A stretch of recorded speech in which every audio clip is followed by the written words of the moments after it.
Yeah. Okay.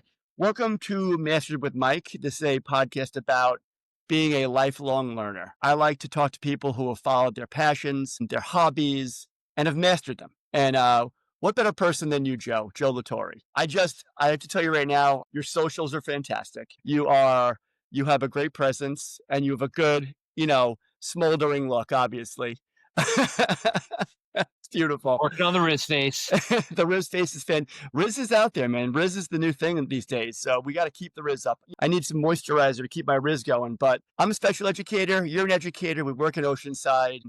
I just am fascinated by the fact that you've taken your awesome personality and your charm and have kind of brought it to the masses in a way that is super relatable, super interesting to watch. And I want to dig more into it with you. So I'll turn it over to you, Joe. Tell me about where do you come from? What's the origin story of Joe Latore? The origin story of Joe Latore. Here we go. Well, first of all, thank you. Really a pleasure to be on here with you. I love and respect you. We've known each other for a decade now. Yeah. I don't know if I have charm or a spectacular personality, but I will bring my authenticity to the world. I'll say that. So the origin story, I'm a reformed finance bro. I came out of school. First 2 years, I worked in financial services and I realized sitting at a desk wasn't for me. And I realized I love writing and my experience tutoring. I love that. And so naturally, I did the next thing that one would do. I worked for the Teletubbies, which is what you do, right? So, I have a great friend who was like, "Yo, like we need people to work in branding for us. I know you're gonna switch careers, but you're going to go to grad school. You have to apply to grad school. You have to go to grad school. In between, we need somebody for like a year to work on Teletubby branding for Urban Outfitters. They'd released a line of like clothing. I swear to God, I know no one believes this story. I don't blame them. So I worked for the Teletubbies for like 6 months. Then I got into grad school. Then I student taught. And now here I am, like 15 years later at Oceanside. And I'm an English teacher at the middle school. And I'm a team coordinator and I'm a union rep. And I have a program called Bridges at the middle of the high school.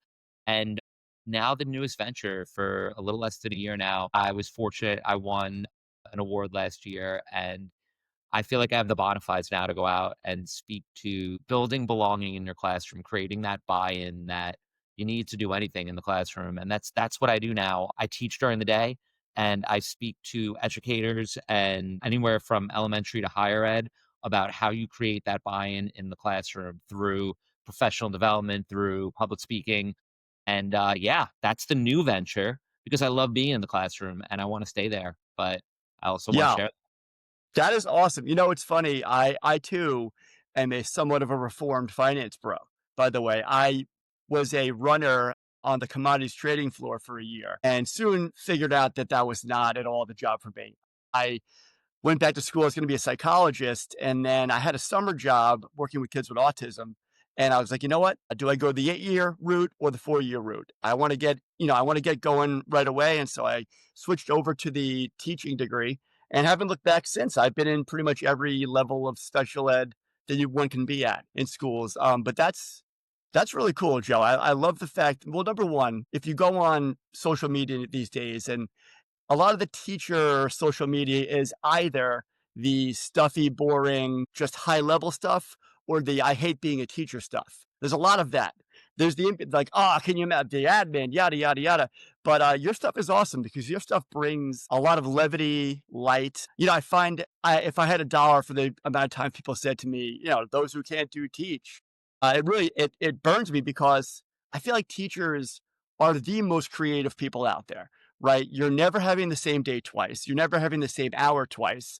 You're part performance artist, part scientist. You pivot on a dime. So I think it makes us uniquely creative to do, give us a few months and we'll learn any topic. It's fun.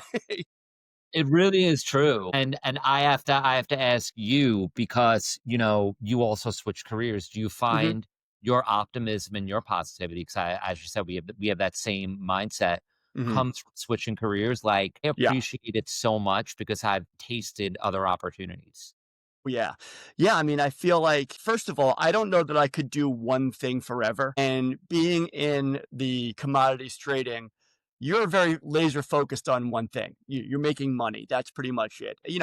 On the side, there's extracurriculars, but I love being able to tackle a new grade every year. Special ed, we move to different grades all the time. I've been life Yeah. skills. I've been resource room on my CT now. I was a chairperson for a year. So I can never stay still. Maybe it's my ADHD, but I just can't sit with the one thing over and over again. I love like people dread the beginning of the school year. I love the beginning of the school year. I think the school year is like it's like I had months off. I need to get the juices flowing. What's it going to be like? It really gets me, motivated. So it's never stale. That's what I think. No, I'm with you. I get fired up. Like it's like opening day as like an NFL quarterback for me. Like I am like ready to go. And it doesn't mean the summer isn't great, it just Yeah. means the start of the year, you know?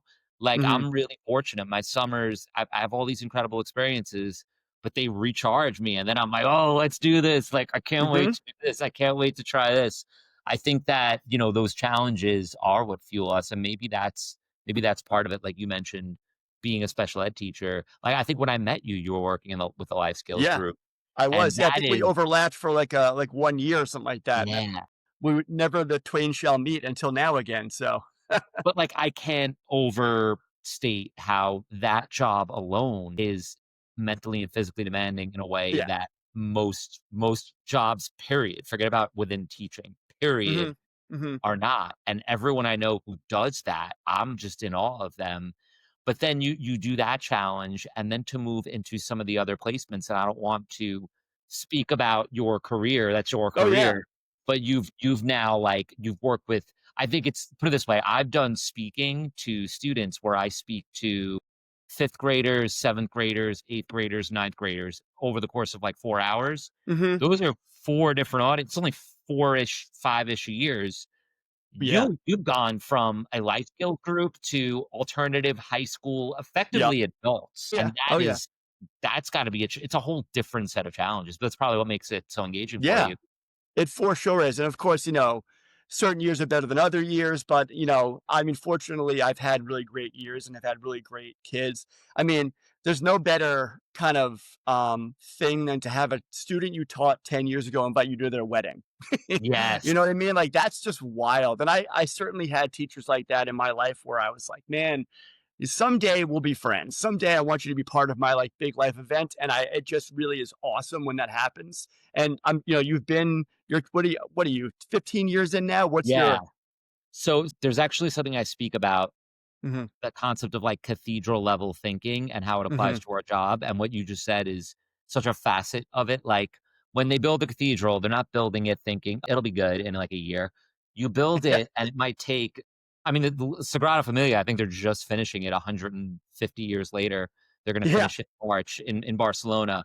But, like, when you build like, applying that metaphor to what we do, you don't know right away what's gonna happen with the kids you work with. Yeah. 10, 15 years down the line, Mhm. weirdly, it does come back to you. To your point, I went to one of my students' weddings, and she's a teacher now, Awesome. and, yeah, I went to her wedding over the summer. I work with another former student now, and I've been co-teaching off and on with her, and that was same first red team, baby, and, That's like, awesome. it was yeah, it was so cool, like and we actually presented together at Mola University last week, and she's so great up there, like, she drove, I was just kinda, like, hanging out the side, like, adding where I could.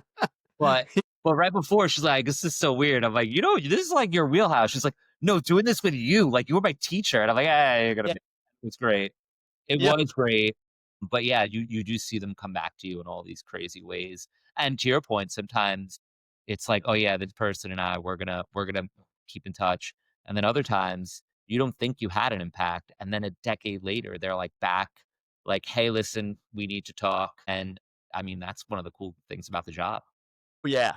You talk about your presenting. I would love to dig into number 1, your rewards, and number 2, how you decided to take that leap from just teacher, not just teacher, but just teacher to then I have something to share because you and I have both sat through how many hours of consultants that have come through the district and how much, different, mood meters and this and that. And first of all, talk about your rewards. I want to hear about this. I love So award they're winning they're people. Very silly. The ones that mean the most to me are probably the ones from our teaching Hmm. community in our district. So I have a few of those, but I won 2 different state level awards, the most recent being last year, at the Hmm. state levels, the NYSEC, the New York State English Educator. And that was great. And I was just at their conference. I just came back. I was there this weekend to honor my director who won. She was the only director who won that award in New York State. It's an incredible achievement for someone who's been our director now for 4 years. Hmm. But you win those and you start to, the same way you're looking for different challenges. I love teaching. I love Bridges, our program. But to your point, I have, and this is, again, we're going to keep it positive here, people. For sure, for sure. So to your They're all point, worthwhile. Everything's we have worthwhile. right. And, like, I don't care what you do. If you're an accountant, you have mandated annual Hmm. training. You have Hmm. state level that's required for licenses. You have organization level that they want you to do to be sharp. And let's say I've sat through 50 professional development speakers, whether they're consultants or whoever. If I've sat through 50, 10 were good, Hmm. 5 were great, and 2 were, like, probably, like, life-changing. Okay. When I look at those 5, the quality they all had is that they were practicing educators. Hmm. A Hmm. lot of the problem with PD is you get somebody who comes in and they go, "See, I'm just like you. I'm a teacher too. In 2008, I taught for 3 months." And you're like, Okay. "All Peace. right, sure." But no, to that point, I realized that the people that made an impact on me were the continuing educators. Now it's hard to get those people in Hmm. your book. They're teachers too. Hmm. But I started to think, I was like, this is not a full-time job for me, the classroom's my full-time job, but Uh-huh. there's this whole other area, so, like, we teach in New York State, we go back to school later, and we end later, and so there's a lot of time where across the country, other schools are not at work, they're doing their professional development before their year starts, or some schools do it when their year ends, and Hmm. those are opportunities for me to get into other school districts, work with other educators. Even where we live, it's been weird over the last few years. All the New York State schedules used to be completely in sync when people were Right. working and not. They've started to diverge a bit more. And I think that's what suits me because I want to be, 10 toes deep in the classroom all the Hmm. time. But I also do feel like you were saying about challenges. There are opportunities to share what you've learned and to learn some more. And those are going to come by going to other schools, by speaking at conferences. And that's really what's fueling me here. Like they're great opportunities. But I think a lot of the time, the reason why professional development doesn't land for us is they're not taught by, like, operators, like, people in Yep. there doing it every day. Yep. And the ones who are in there doing it every day, they just blow you away. Like, I can name 2, 3 off my head, and one of them now is retired, and I'm gonna see him at a conference in January, but he was a practicing educator when he came to our school, and I was like, "Oh, this guy's great, man. He's That's he's got awesome. Yeah, and that's the thing, it's almost like, this is the weirdest analogy ever, but, like, the way I imagine, like all right, we are not the Beatles. Stay with Right. me. I'm a Kind of. Liverpool fan. I'm wearing my LF t-shirt. I went to Liverpool. I did the Beatle tours, and they were talking about how, like, John and Paul, they would hear each other, or then when they got famous, they'd go to a club in London, they'd hear some other guy, and they'd Hmm. be like, "Oh, that was sick." And then they'd go home and they'd want to, like, better their own songwriting. Yep. I Yep. see other people teach and speak, and I'm like, "Oh, that's great. I gotta do something like that. I gotta Hmm. find a way to figure that out." And I think there is that competition, that creativity in our job that, I don't know, makes it great, and that's what I I wanna do. Keep doing it. That's awesome. I think that's, first of all, that's a really cool. I agree with you 100% when you're talking about people that are practicing educators sharing what makes them themselves unique, right? They found an angle and they've like said, "Oh, I'm good at this. I like this. I've mastered this. How do I take what I've mastered and teach it to other people?" And to that point, I want to hear about your mission statement. Like, what is your mission when you're coming up with your spiel, right? You're like, what you're gonna be talking about at conferences. How do you start to craft that? What's your angle? What's your angle, bro? So, it starts on a bus in Southern Switzerland Love it. I love this. with the colleague, and the colleague is giving me the business about Mhm, how, like, I don't know what it's like. Our team of teachers, we do team teaching, we do looping in mhm, our middle school. Like, we have our own identity. And the conversation was about, like, I don't really know what it's like to not be on our team. And my colleague was right. We're friends. She was totally mhm, right. mhm, But then I start to, like, backwards engineer. I'm like, little by little, we've progressively been building something, and I didn't even realize the moves because 'cause you're doing the moves and you're planning the moves and you're writing everything down, but you're not saying, "Let me come up with a mindset. Let me come up with an identity." It just sort of happens. So you backwards engineer that, and for mhm, me, the concept of belonging and to keep it, like, a buck for, like, anyone who's not in mhm. education, it's creating buy-in amongst your colleagues, buy-in amongst your students, making them feel like they're part of something bigger, and I'm gonna throw it back to Liverpool again because when I speak, I throw it Liverpool, first of all, anyone watching this right now, hopefully they've won a few games because they just lost 4 in a row for the first time in, oh boy, 20, no, more than that. It's been a minute, so hopefully they've won by the time this airs, but they won the Premier League last year in England, and they cut to different video across the world of people in South Africa, people in New York, people in Baghdad Mhm. celebrating a soccer team in Northern England winning. And when you think about that, it's really this feeling that you're part of something bigger. Yeah. Because I don't think I'm on the team, but you do Mhm, feel like you're part of something bigger. So it's how do mhm, we get kids to feel like they're part of something bigger when they come to school? Because when they do feel like what they do matters, they show up for you in different ways. They show up for each other, they show mhm, up for themselves academically, and then they physically show up. And that's been for better or for worse as I figure this out. Like, I don't have the problems that a lot of educators have. Our kids do all the work. I have 114, and mhm. I gave homework while I was in Albany. 3 students didn't do it, and it turns out 2 of them Wow. were absent. Yeah. Mhm. So, That's like, the hit awesome. rate is great. Um, Absenteeism is chronic now in schools, Oh, and yeah. we don't have those problems. People want to be there. So That's it's like, awesome. we take what we're doing and make other people want to be there the way these kids want to be there. And it's not my charm. But it is, I think it is authentically meeting the kids at their level, being really intentional in how you do it. Yeah. You see this, I think, as a special educator in a different way. And I'd love to hear this from you. Mhm, As a subject specific teacher, you plan units of study and you have to be intentional in planning those units of study. You can't just throw things there should be a sequence, that way the kids understand it. What I try to get teachers to do is also plan how to tactically, intentionally create buy-in in the room, because you're mhm. using that same strategy. Your odds are you're already great. You already know what you're doing as an educator, but how do you take that same process you apply toward your subject and put it toward creating a culture in your room that kids want to be a part of? I think in special education, you have to see that more because you're creating buy-in in students who are often frustrated or unwilling, or they lack that confidence. So maybe you could talk about that because you're not planning so much units to study, you're planning a mindset and a value system in your kids.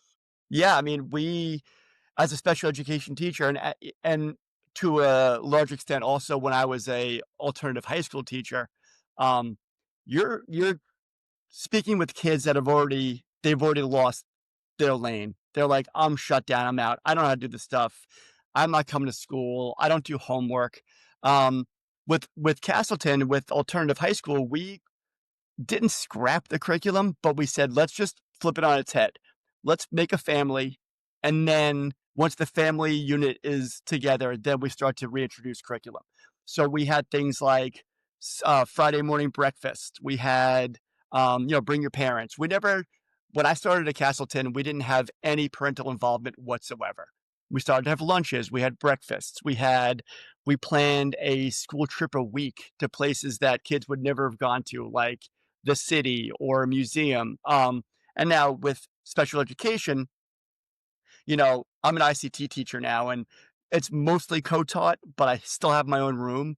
And so I frequently will pull the special ed kids and the general ed kids in together, a group. So no one knows who is who.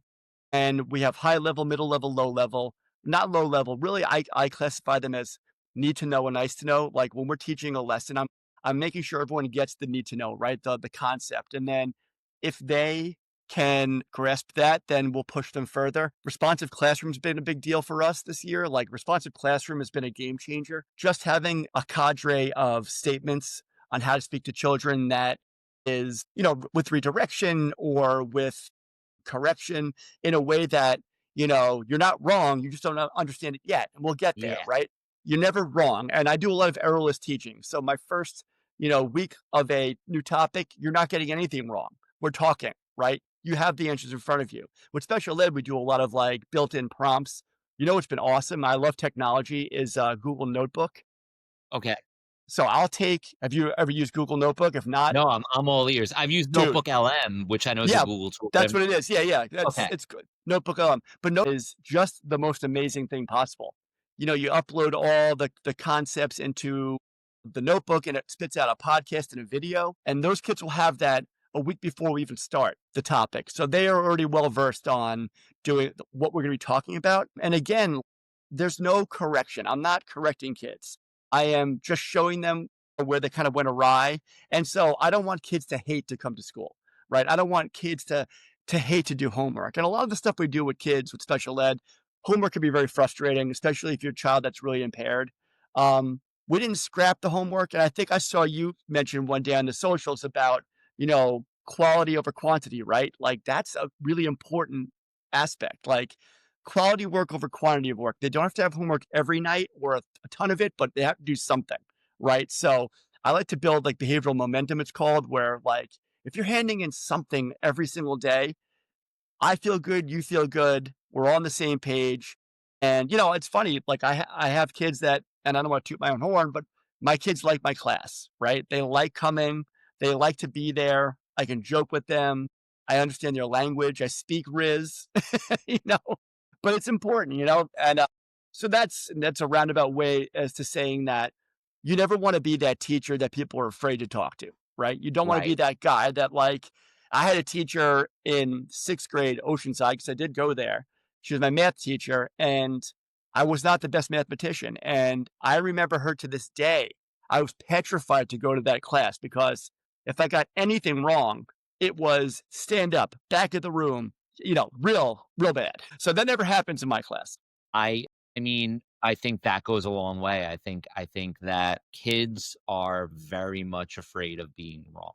And Yeah. once you remove the stigma behind it, like, that's when you're gonna really hit the ground running because that's like, you want to build resilience, you need reps, and if they're like an "I don't do homework" kid, I know you mentioned hmm that, they're Yeah. never getting those reps, but that's also a learned response. They have learned, hmm "I could say I don't do homework, and eventually they're gonna stop fighting with me on this, and I'm gonna win," hmm and when you show them they're not gonna win on that front, I think hmm that matters, and then what the homework looks like matters.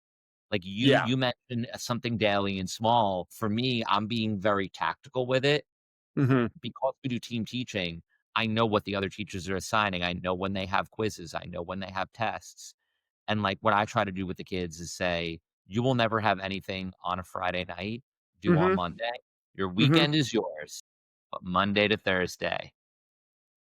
I But got you. even then, it's like if you're looking at the work you give a kid and you go, "Oh, this is busy work," hmm they're looking at it like, so you just don't give it. Right. Give something Right. valuable and meaningful, and they're gonna do it. If you're looking at it saying it's busy work, it's not valuable, and that doesn't mean that you by the way, that doesn't mean you can't give homework 5 nights a week. Right. I get why math or foreign language, you need to hmm build a skill set there. That Yep. requires reps, but make sure you're giving them something that there's a purpose behind it, and Yeah. maybe even tell them the purpose. Yeah, I mean, that's, I used to when our district and many districts got behind the learning target, I was kinda like, "Oh, that's another thing we have to do," except for the fact that it is a very salient way to tell the kids what you expect and what they're learning. And Yeah.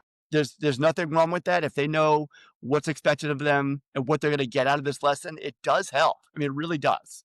That was actually a push that I agree with in our district and many districts, like, being very kind of like, salient about what to expect is super important.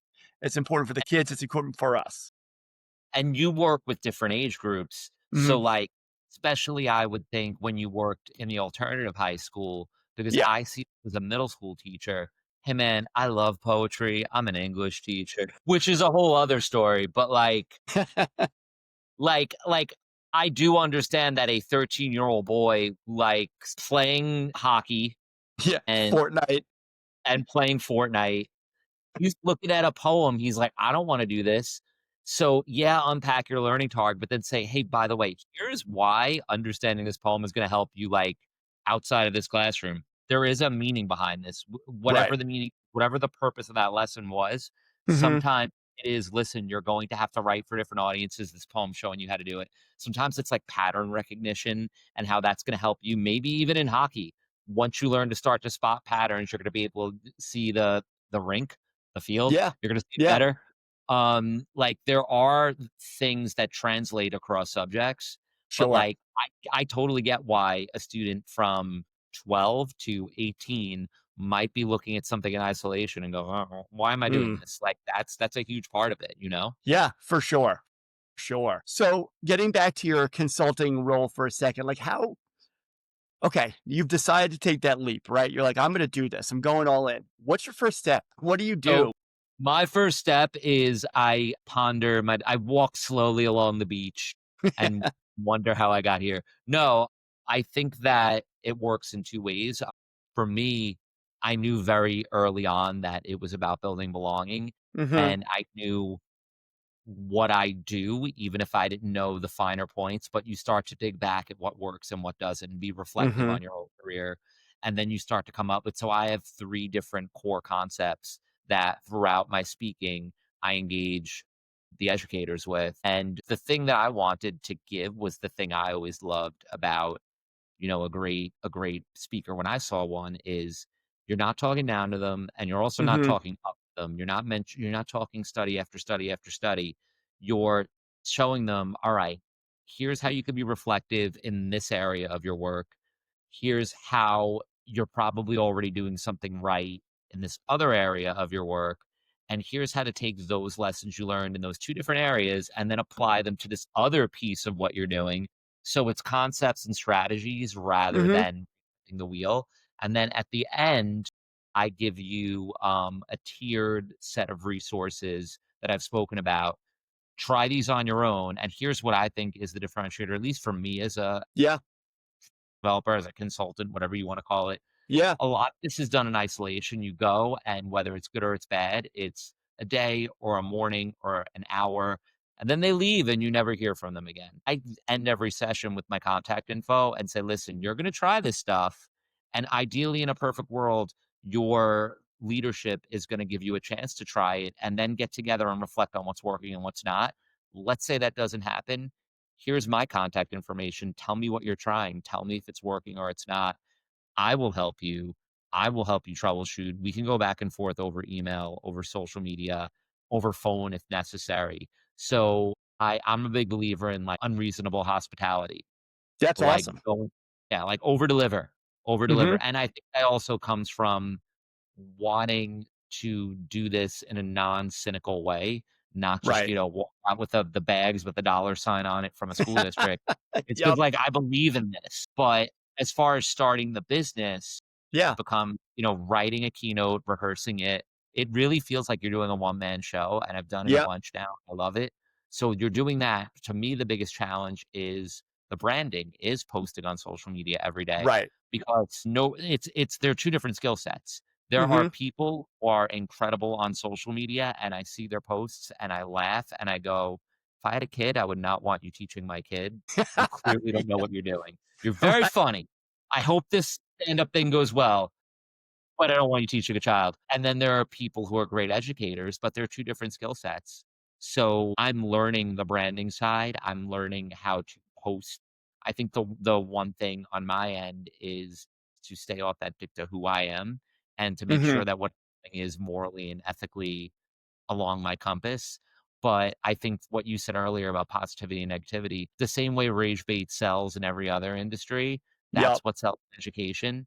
It's much easier to pick up your phone and go, you know what's terrible about kids these days? But I'm Oh, not really interested in doing that. yeah.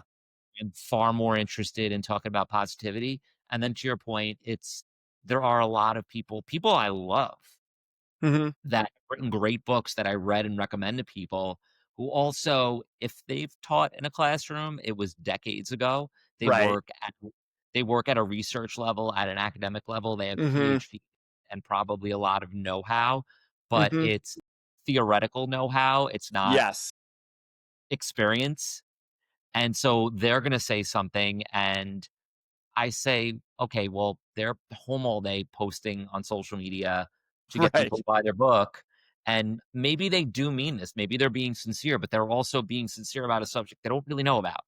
Right. So Right. you have to learn to take both and kind of merge them. And that's where I'm at right now.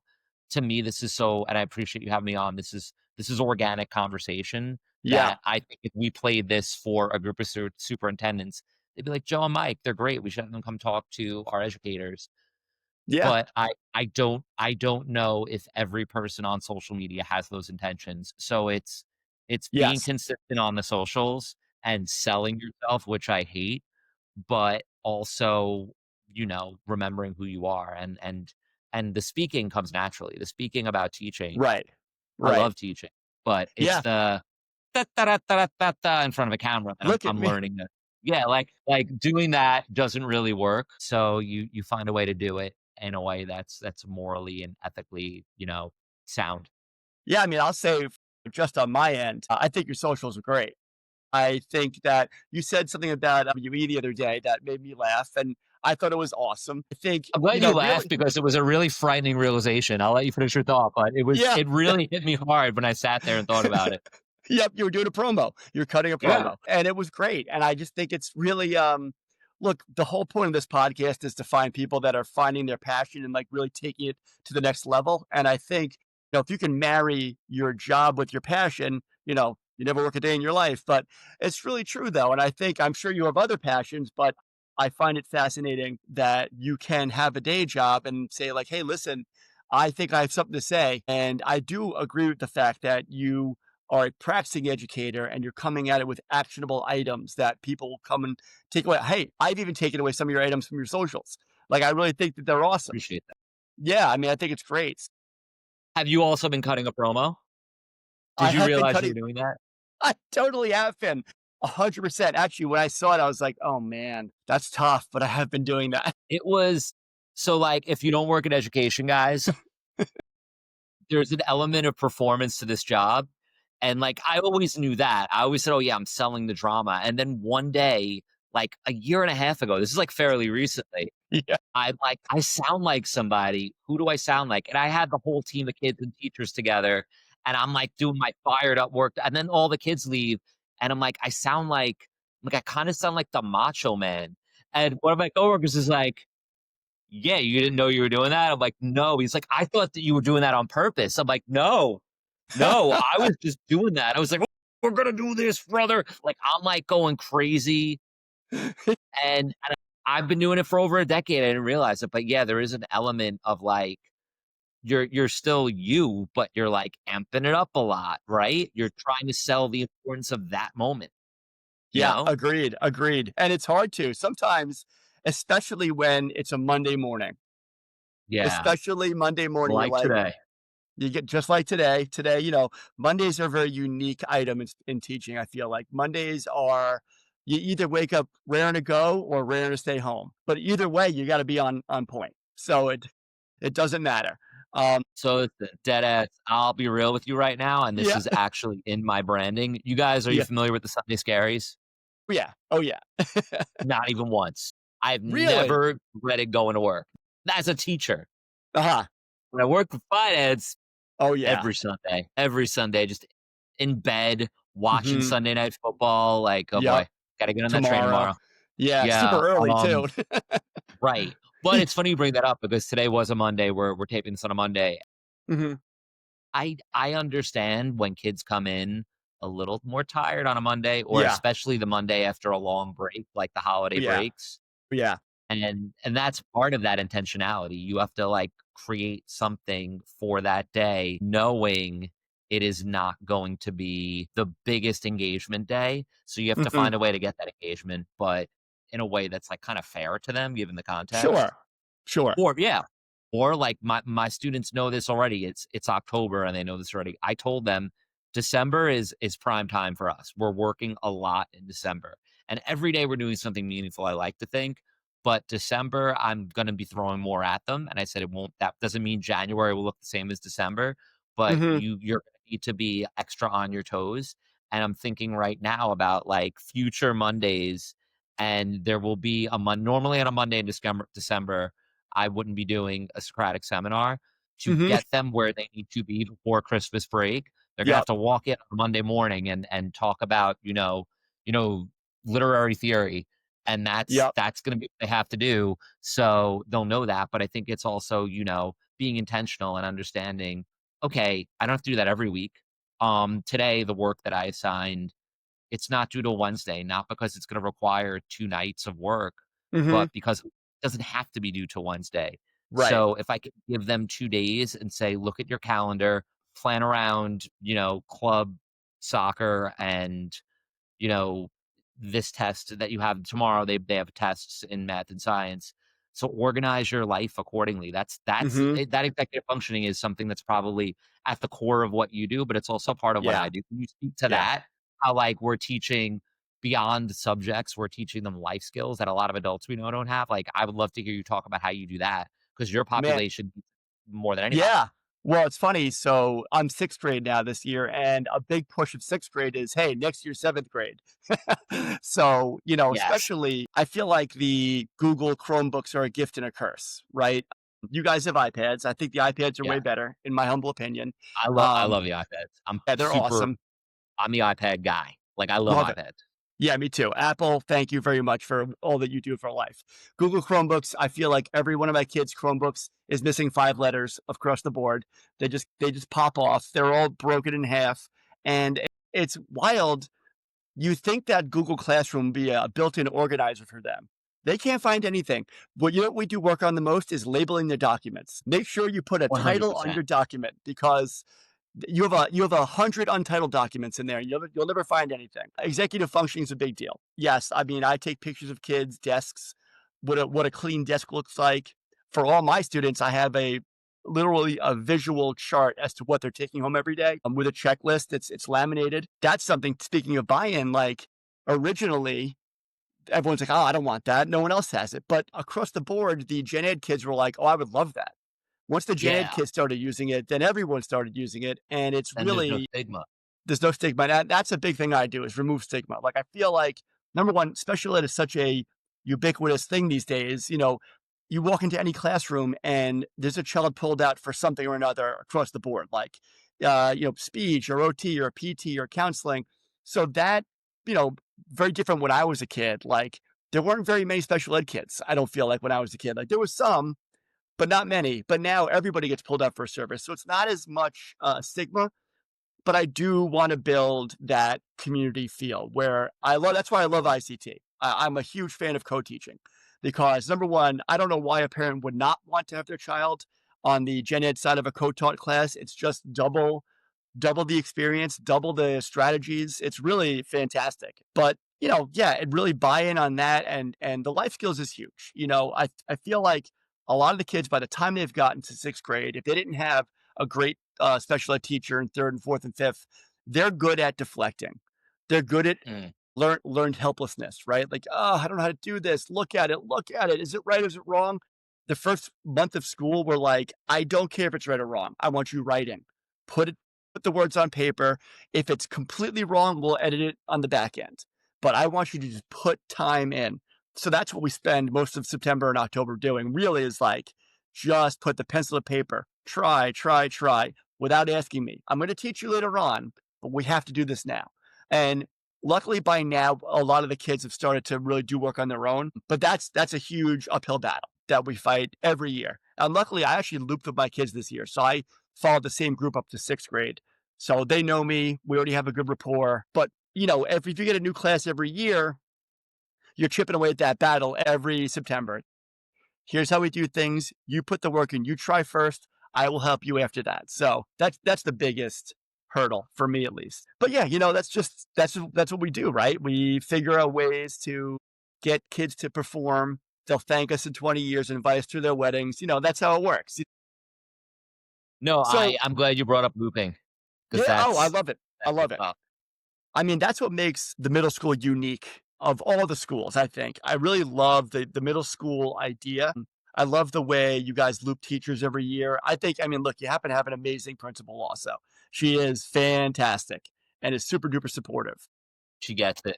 She gets it. She totally gets it. Yeah, I mean, you happen to have just an awesome group of people. And I mean, when I was there, I remember there being a spirit day every other week. So pretty much there's some sort of fun activity going on. We're in Red Ribbon Week right now, so I'm Of wearing course red you are. today. Yep. I'd wear red anyway, we're the red team. But yeah, I think that idea of identity, I think looping Hmm. is so for people who don't know, because looping is depending on the room you're in, they go, "Oh, looping," or they have no idea what you're Not a talking clue. about. Yeah, And I exactly. experienced that this weekend in Albany. I was in one workshop and I dropped looping and people needed me to circle back and be like, "Who to the what?" Hmm. And then in another workshop, everyone was like, "Ah, looping." I don't know why they were saying it like that. They're like, "Ah, looping." Loop-a-doo. But so like we do that with our core group and to your point, because you mentioned September, October, Hmm. the install, I didn't again, when you start to, like, backwards engineer what worked and what didn't, Hmm. we very proactively and intentionally install the values Hmm. September, October. We have a Yep. red team day where the entire Hmm. team does it. At my end, in my classroom, the different traits, which I talk about when I speak, Yeah. Hmm. we do that too, but to your point, it's right. It's not, you know, be afraid about being wrong. It's not, "Is this Hmm. good?" Hmm. Right. Okay, that first 4-paragraph essay, we give them 4.5 periods to write. They don't need that, Right. but we take all that time. We get those processes down. We get them to understand what the expectations are. And you can't be upset if they don't understand the expectations if you're not spending time giving you can't assume they know it. I Right. do a Yep. day how to write an email to a teacher, and it's Hmm. like how why would a 12-year-old know how to do that if you don't show them? Right. Hmm. Like, Hmm. there's no reason they would know, but also that is a skill that they're gonna need the rest of their life. You might as well Totally. learn how to write authentic audience. So, yeah, I think that process in September and October, you really focus on that ahead of all the curriculum stuff. You Yep. focus on our identity and Hmm. what's great with this group, and I don't know, one of them might even listen to this, one of my students. I have no idea. They listen to Hopefully. a couple other Hopefully. Yeah. podcasts. It's dope. Yeah, like, you don't think a That's awesome. thirteen-year-old is gonna be listening to a podcast, but they this group, and part of it is that cathedral level thinking we talked about, Hmm. the install of, like, the team, the red team thing, Hmm. usually by Thanksgiving of 7th grade, you're like, "Oh, yeah, they're Reds. They're one of us." By the 2nd day, this group, man, the 2nd day of school, They're this in. group was there, and, like, don't let me tell you, when they get, like, you have to do and this is something adults don't get.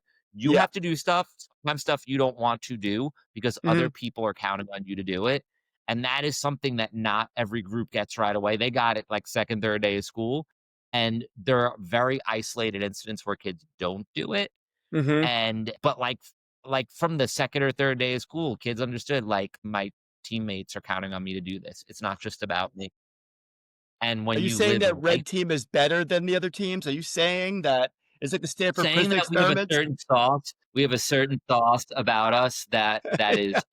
unmatched Yep. by other people. But that's also, like, so much of what we do. We spend a day as a team, and then I probably spend several other days talking to them about the different values that matter. And that's Mhm. the thing that I probably said it today and don't even realize it. Like, don't get me wrong, I want you guys to be great writers, but Mhm. I think internalizing the values that matter, executive functioning skills, being honest, fighting. I say fight for every point. That idea of Sure. you don't Yeah. know the answer. You don't know the answer and you skip the question, you're getting 0. You Yeah, don't know the of answer and you course. throw Yep. spaghetti at the wall, you might pick up a few points. And Yeah, for that sure. mentality of, like, fighting till the end, that's what I want in them. I talk a lot about high agency with the kids. I don't know how much that's a No, concept you have delved into.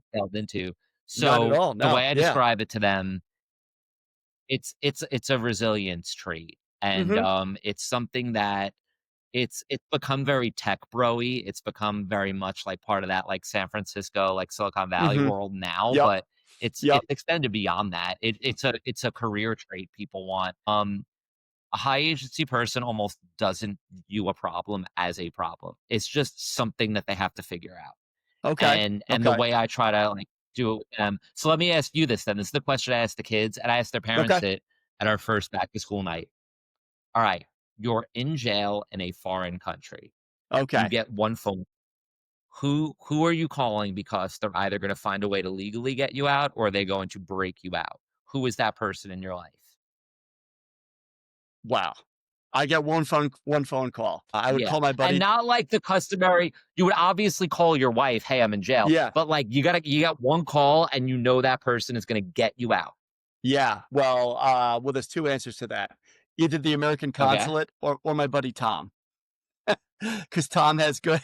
Tom is high agency, baby. Tell me about Yeah. Tom. Tom will find a way to get you out of that place. Tom is one of my friends for forever. This man has let's see, he has taken every single challenge and bettered himself and has climbed a ladder that most never get the chance to climb. The man is resilient. The man can solve a problem. I mean, he's taught me more about business. And like, I have my own software company now, partially Yeah, because he taught me how to look at different angles and figure out where the need was. And this is a man that knows how to get things done. That's all. That's all I'll say about Tom. and that's a high agency person, Yeah. and I said it today to the kids, I'm sure if I go, "Guys, Reds are high agency people. You leave Hmm. here high agency." Every team we've ever had, and you guys will too, but the interesting thing with a 12-year-old, you think they're just gonna say mom or dad. Right. They don't. No, they'll say like, I have a girl, I love her, she's a natural leader, Hmm. she's great, Hmm. and I had her older sister, and she went, "Oh, my sister." I'm like, "You hate your sister." I'm on year 2 with these kids. I about her all the time. She's like, "Yeah, I do, but, like, she would be the person to call in this situation." Yeah. And I'm like, There you "Man." go. Or they'll be like, "My neighbor." Or they'll say, like, it's not just the stock mom or dad answer, which I Yeah. think is, like, incredible. That's awesome. So That is awesome. but then when you start to, like, rewire someone's brain over the course of 2 years because of looping, they become that person. They go, "Okay, this is a challenge, but it doesn't mean it's unsolvable, and it doesn't mean I need to ask for help," and that's when you know you've kind of won the game there. That's awesome. First of all, that's an amazing leading question. And I think that is, I hope you include that in your presentations. You better. I include that in my back to school night. I include Love it. that I have a great cartoon I could show you with it, like, Yeah. it's what you want, like, listen, I hope kids feel what I feel when they read a good book, Hmm. but I hope more that they leave with that level of confidence, you know? Yeah. Dude, well, And listen, that's the I great think your passion for this stuff is evident, obviously. And this is what's going to make your presentations amazing. I would love to go see it someday. So what's next for you, well, Joe? What's, I'm what's teaching next it on in our your, district. well, besides that, you're teaching this in our district. So Yeah, you're so presenting. it is a district PD now. Ooh, Yeah, so I've been presenting to our teachers, which has been really cool. It's a awesome. slightly different presentation because I don't have to yeah, like, I'm not going in there being like, "So here's" like, you don't have to build rapport with an Right. audience of Right. people that already know, but, and I'd love to do it for you, like, Fantastic. on our own, we can meet up, go to Barrier, and I could be Yeah. like, "Yada, da, da, da, da," like, Britney See? Spears mic, big hands. I always say that's what I keep calling it. I need a different name. I call it doing big hands because you ever notice like the speakers on stage, they're always like doing this. They've always got the hands like they're about to catch a football. Like What's that's gonna like the happen pose they're next? always doing, Yep. Yep. right? But I don't know what's next. I think for Mhm. me it's scaling this because Yeah. I don't want to leave the classroom. Yeah. I want to do this to audiences that want Mhm. speakers that care about this job, and I wanna help as many people as possible. That's what, like, the next year and a half, 2 years are, this project of, like, making sure people take what they already have and then run with it, Yeah. and that's what I want. I love it, Joe. I think number 1, I think you're gonna be wildly successful. I think that I mean, it's evident the passion is there. the fact that you took something you were innately doing and recognized it as a skill that you could teach other people is fantastic. And just, very few people take that leap, right? And that's what this podcast is all about, taking that leap, taking a Yeah. passion and making it something that you can run with. And I think it's fantastic. And I think, hopefully the tens of people that see this podcast are gonna love it. And they're gonna Thousands of thousands. people. Yes. And they're gonna be like, we need to get this guy and we need to bring him to our district. Do you know What's Stephen that? Bartlett, Diary of a CEO? I Stephen do. Bartlett, are you familiar Yeah, with yeah, him? yeah. Oh, yeah. Diary of a CEO? Yes. Yep, So, yep. he started that in 2017, and now it's, like, number 2 in the world. Oh, yeah, it's awesome. So who knows? Because True, 2017, that's not that long ago. That is true, you're less right. than a decade ago to go, and that is millions. So Yes, maybe yes. I'm on the early side, and then, like, eventually it's like Mike Radicone with Tom There we Cruise. go, listen. And you're asking him the questions the other interviewers won't ask him. Mike Radicone with Eddie Vedder. I'm trying to think who's like a Right. very reclusive celebrity. Maybe you could Yeah. get like Bruce Springsteen's like, Mike, Ooh. What do I do with it's my great you had me hands? on. Yeah, what do you do with your Exactly. hands there? Who is your fantasy guest? Like, I know you work now, you have a software company, which I would love to hear more about. But Yeah. is your fantasy guest like Sam Altman, or is it like a childhood hero? Like, who is it? It's funny, like, I have guests lined up. How this really started was I have a lot of friends that have cool hobbies, and we always joked about starting a podcast, and I'm like, "You know what? Why don't I just start a podcast?" And I was talking to a buddy of mine, my neighbor, Lenny, and he's like, "Mike, you should start the podcast. It's pretty easy to do, right?" So, I don't really have a fantasy guest. My fantasy is to get all of my friends' cool stories onto the internet, and I just recognized, like, actually, one of my TA the other day was like, I was explaining to her what the idea for the podcast was. She's like, "Oh, it's like reverse dirty jobs." I'm like, "It kind of is. It's like that's not your day job, Yeah. but Yeah. your side job is your thing." And I don't have a fancy guest just yet. I would really just like to. What I would love is for people to hear the stories that you're never going to hear because you listen. I'm like a podcast junkie. It's ridiculous. I listen to so many Me too. podcasts, and Me too. and I I'm glad. I love hearing from PhDs and yada yada yada, but like I want to hear from the regular guy that's got a cool hobby. Like I have a buddy who like owns his own cabling company, but then on the side restores classic cars, and it's awesome. I got another friend who's a crane operator, and on the side has a really successful baseball card trading business.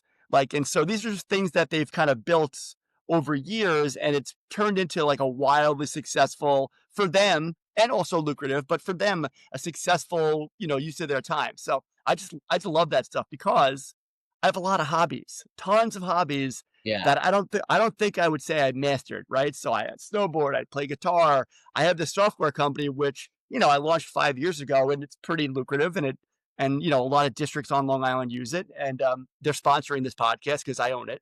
But, so that was my thing and I just kind of want to get the word out about all that stuff. So yeah, if Johnny Depp wants to come on the podcast, I'm talking to you, Johnny. I'm here for you, but I don't know He is yet. We'll sort of see. reclusive. He is pretty reclusive. We'll see where Is this takes us. yeah. Can I ask you a different guest Sure. related question? Is there Yeah. someone like I have one person in my head.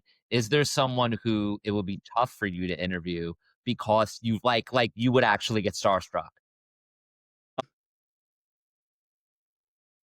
I don't think so. I don't think so, to be honest with you, but I could be wrong. I have not. Who's your person? It would be Paul McCartney. I would be like Chris Farley Yeah. in that SNL Yeah. clip when he's interviewing Paul McCartney. I'd be like, Remember? remember Sergeant Pepper?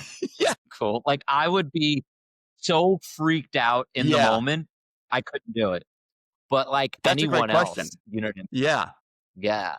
I mean, Like look, I think because you transcend fields. You have software, you have education, you mentioned all your interests. So there are a lot of people who I think you'd have great yeah. conversations with. I mean, I am interviewing our friend Brian as well, also for his podcast. Like that to me Yeah, that was would be wild. great. Yeah. Yeah. Well, it's funny. I didn't even know he had one. My brothers are gigantic Fish fans, the band Fish, right? And, one day they're like, "Hey, Mike, did you hear Brian's podcast?" I'm like, "No, what podcast?"